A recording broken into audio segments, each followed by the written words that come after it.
Hello friends, तो आज हम पढ़ेंगे one of the joint of upper limb that is elbow joint. Elbow joint को ह्यूमेरो रेडियल जॉइंट भी कहते हैं क्योंकि ये ह्यूमरस बोन और रेडियस बोन के बीच में बनता है। It is a hinge variety of synovial joint. Hinge मतलब होता है जैसे कि हुक, जैसे ये हुक है तो ये हुक टाइप का स्ट्रक्चर जो है फिट हो जाता है ह्यूमरस में अल्ना का, तो उससे ये जॉइंट बनता है। तो it is a hinge variety of synovial joint, मतलब ये जॉइंट जो है तीनों बोन्स के आर्टिकुलेशन से बन रही है, humerus bone, radius bone and ulnar bone. तो अब इसके आर्टिकुलर सरफेसेस देखते हैं। अपर एंड लोअर दो होते हैं। तो अपर आर्टिकुलर सरफेस बन रहा है capitulum and trochlea of humerus. Humerus के लोअर एंड पर हमको दो स्ट्रक्चर्स, दो फोसास देखने को मिलते हैं, जिसको कि एक को कैपिट्यूलम बोलते हैं और एक को ट्रॉक्लिया बोलते हैं। लोअर आर्टिकुलर सरफेस बना रहा है upper surface of head of radius. Radius का हेड होता है डिस्क शेप्ड, वो बना रहा है लोअर आर्टिकुलर सरफेस। और ट्रॉक्लियर नॉच ऑफ अल्ना, जैसे कि ट्रॉक्लियर फोसा होता है ह्यूमरस में, वैसे ही ट्रॉक्लियर नॉच होती है अल्ना में। तो वही नॉच जो है ट्रॉक्लियर में जाके फिट हो जाती है, उससे ये जॉइंट बनता है। ठीक है, जैसे कि इसमें लिखा ही हुआ है। तो और इन तीनों जॉइंट के आर्टिकुलेशन को हम बोलते हैं cubital articulation. Humero radial, humero ulnar and superior radio ulnar joint together known as cubital articulations. अब इस जॉइंट में हम देखेंगे लिगामेंट्स। इसके तीन लिगामेंट्स होते हैं, capsular ligament, ulnar collateral ligament and radial collateral ligament. Yes, तो first is capsular ligament. Capsular ligament जो है पूरे जॉइंट के अराउंड अटैच रहता है, superiorly lower end of humerus के संग, इन्फेरोमीडियली मतलब नीचे की साइड और मिडियल की साइड में ये न्यूक्लियर नॉच ऑफ अल्ना से होता है, एक्सेप्ट लेटरली। लेटरली मतलब कह सकते हैं जैसे कि सपोज ये अल्ना बोन है, ये वाली, और ये है रेडियस बोन। तो ये अल्ना में पूरी मीडियली होगा अटैच, लेकिन लेटरली नहीं होगा क्योंकि इधर इसके संग में रेडियस आ गई।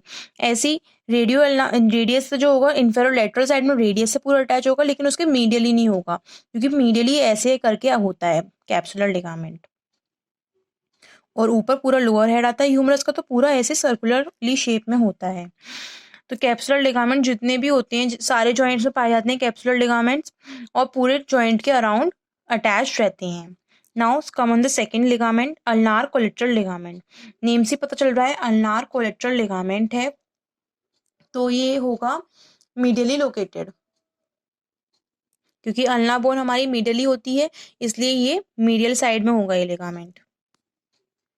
जैसे कि आप इसमें देख सकते हैं ग्रीन से शो हो रहा है अल्नार कोलेट्रल लिगामेंट।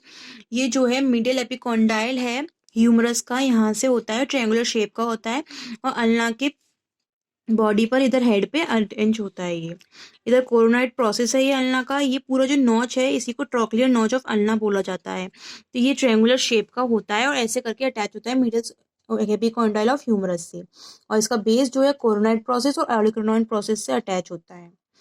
तीन सरफेसेस हो गई तो ट्रायंगुलर शेप का बनता है।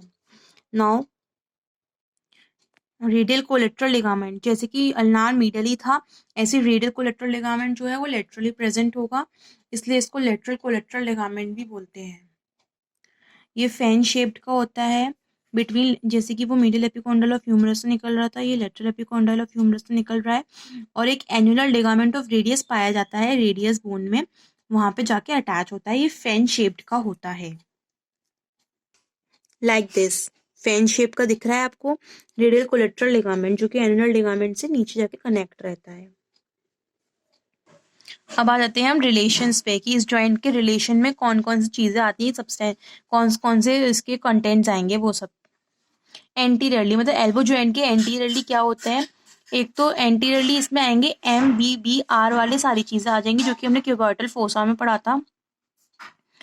Brachialis, brachial artery, tendon of biceps brachii and median nerve. मतलब बी क्यूब से आप बीबी वाली तीन चीजें तो याद कर ही सकते हैं, brachialis, brachial artery and tendon of biceps brachii, और मीडियन नर्व तो आती है कंटिन्यू होकर पूरी रिस्ट तक जाती है। पोस्टीरियरली देखें तो अगर हमने ह्यूमरस पढ़ी होगी तो हमने उसके पोस्टीरियरली मसल्स पढ़ी थी, तो लोअर एंड में मसल्स आ रही थी एंकोनियस, वही इसके पोस्टीरियर रिलेशन में आ जाएगी, और ट्राइसेप्स ब्रेकाई आ जाएगी। तो मीडियली देखेंगे तो मीडियली हमारी अल्नार वो अल्ना बोन होती है, तो अल्नार नर्व हो गई, एंड फ्लेक्सर कार्पी अल्नारिस हो गई। ऐसे ही लेटरली रेडियल बोन होती है, तो एक्सटेंसर कार्पी रेडियलिस ब्रेविस हो गई, और सुपाइनेटर मसल हो गई। अब ब्लड सप्लाई कौन करता है? ब्लड सप्लाई एल्बो जॉइंट के अराउंड एक एनास्टोमोसिस बनता है कुछ नर्व्स का, वो उसे ब्लड सप्लाई करते हैं। कुछ आर्टरीज का और नर्व्स का एनास्टोमोसिस बनता है, मतलब कि एनास्टोमोसिस कह सकते हैं, मतलब एक दूसरे के संग वो जॉइंट होती है वहाँ पे जाके, तो उसको वो सप्लाई करती हैं एल्बो जॉइंट को। नर्व सप्लाई देखें तो इसको जितनी भी नर्व्स हैं आर्म और फोर आर्म की, वो सारी सप्लाई करेंगी एल्बो जॉइंट को। Ulnar nerve, radial nerve, median nerve और musculocutaneous nerve. Now come on the topic like movements. तो इसमें एल्बो जॉइंट में 4 मूवमेंट्स होते हैं, flexion, extension, abduction and adduction. Mainly 2 ही है, फ्लेक्शन एंड एक्सटेंशन। फ्लेक्शन को, जैसे फ्लेक्शन मूवमेंट होता है जब उसमें एंगल बनता है आर्म और फोर आर्म के बीच में 90 से डिग्री से एंगल जो है कम होता है, मतलब जो हमारी एल्बो होती है वो टुवर्ड्स जाती है शोल्डर जॉइंट की। लाइक देखिए, जैसे ये हमारा शोल्डर है, ठीक है, ये हमारी रिस्ट हो गई, ये बीच में है एल्बो।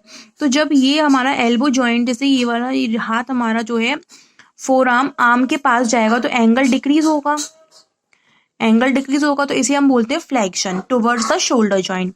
इसमें 3 मसल्स इन्वॉल्व होती हैं, जिसको कि लर्न करने का नियम ऑर्गेनिक है B cube, biceps brachii, brachialis and brachioradialis. Now extension इसका ऑपोजिट होगा, जिसमें कि एंगल बढ़ेगा।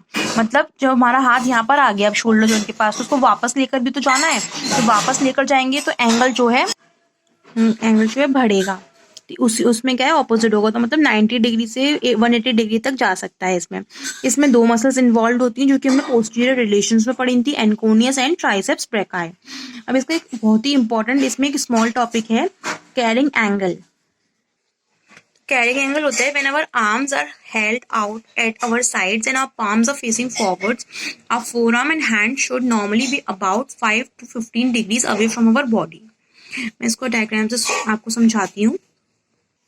देखिए, जैसे कि जो हमारी बॉडी, हम एनाटॉमिकल पोजीशन में जब खड़े होते हैं, मतलब हमारे पाम्स जो हैं फेसिंग फॉरवर्ड्स, आगे की तरफ फेस कर रहे होती हैं, और एक्सटेंडेड मतलब नॉर्मल फॉर्म में खड़े होते हैं, तो इधर एल्बो जॉइंट और हमारी बॉडी के बीच में एक स्मॉल एंगल बनता है, ये वाला स्मॉल एंगल बनता है, जो कि बिटवीन 5 to 15 डिग्रीज होना चाहिए।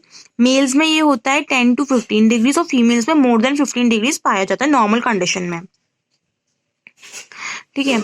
अगर ये एंगल बढ़ जाता है तो उसमें कंडीशन आती है क्यूबाइटल वेलगस, और अगर ये एंगल कम हो जाता है, जैसे कि हमारे हैंड जब स्ट्रेट होते हैं, तो उसमें उस कंडीशन को बोलते हैं क्यूबाइटल वेरस। मतलब ये वाला है क्यूबाइटल वेरस है और ये वाला है क्यूबाइटल वेलगस। तो ये क्लिनिकल पॉइंट भी है एक आपके लिए। कुछ और क्लिनिकल एनाटॉमी देखते हैं इसकी। एल्बो जॉइंट है, उसमें डिसलोकेशंस बहुत होते हैं, यूजुअली पोस्टीरियरली होता है, और फ्रैक्चर भी हो जाता है कोरोनाइड प्रोसेस का, जो कि अल्ना में प्रेजेंट होता है कोरोनाइड प्रोसेस। नाउ सब luxation of the head of the radius, ये चिल्ड्रंस में मोस्टली देखने को मिलता है। फोर आर्म, जो कि सडनली जो चिल्ड्रंस होते हैं सडनली अपना हैंड प्रोनेशन में कर देते हैं, मतलब ऐसे है हाथ, सडनली उसको ऐसे घुमा दिया, तो उससे क्या है कि फ्रैक्चर होने की कंडीशंस रहती हैं। नाउ टेनिस एल्बो जो है टेनिस प्लेयर्स में देखने को मिलती है, जिसमें कि वही सेम चीज अब्रप्टली प्रोनेशन किया जाता है और फुल्ली एक्सटेंड कर देते हैं एल्बो को, जिससे कि बहुत ही ज्यादा पेनफुल कंडीशन अराइज होती है। और लेटरल एपिकोंडाइल जो होता है ह्यूमरस को, उसमें टेंडरनेस आ जाती है, मतलब स्वेलिंग टाइप देखने को मिलती है, रेडनेस देखने को मिलती है। और रेडियल कोलेटरल लिगामेंट, जो कि हमारा कहाँ पर था, लेटरल साइड था, उसमें भी स्प्रेन आ जाता है और फाइबर्स टीयर हो जाती हैं एक्सटेंसा कार्पी रेडियलिस की। Now next one is students elbow. देखा होगा कि मोस्टली स्टूडेंट्स होते हैं वो एल्बो पर अपना पूरा ऊपर का वेट रख के फेस का बैठे रहते हैं मोस्टली स्टूडेंट्स। तो उससे क्या है कि एल्बो पर एक बर्सा टाइप का इफ्लूशन हो जाता है, उसमें टेंडरनेस आ जाती है, रेडनेस आ जाती है, तो वो उसी वजह से होता है, ज्यादा टाइम तक उस वेट को बियर करने की वजह से उसी एल्बो को बोलते हैं students elbow. Now golfer's elbow, इसमें क्या होता है कि micro trauma of middle epicondyle, मतलब ह्यूमरस का मिडिल एपिकॉन्डाइल में ट्रॉमा हो जाता है, मतलब वही रेडनेस टेंडरनेस टाइप की आ जाती है गोल्फर्स खेल खेल कर बहुत टाइम तक। तो उससे एक माइक्रो ट्रॉमा टाइप का, मतलब वी कैन से लाइक, जैसे सिंपल एल्बो ये है तो उसमें हल्का सा ऐसा उभार सा आ जाएगा, ऐसी हो जाएगी फिर वो, ठीक है। रिपीटेटिव स्ट्रेन आएंगे, उसमें पेनफुल कंडीशन अराइज होगी मिडिल साइड ऑफ एल्बो में। और कैरिंग एंगल तो मैंने बताया आपको कि जब एंगल बढ़ता है, जैसे सपोज ये नॉर्मल एंगल है 13 डिग्री वाला, अभी एंगल बढ़ गया तो ये क्यूबाइटल वेलगस हो गया, और ये एंगल घट गया नॉर्मल पे आ गया तो वो क्यूबाइटल वेरस हो गया। सो इस वीडियो में इतना ही। I think you like this video. Thank you so much.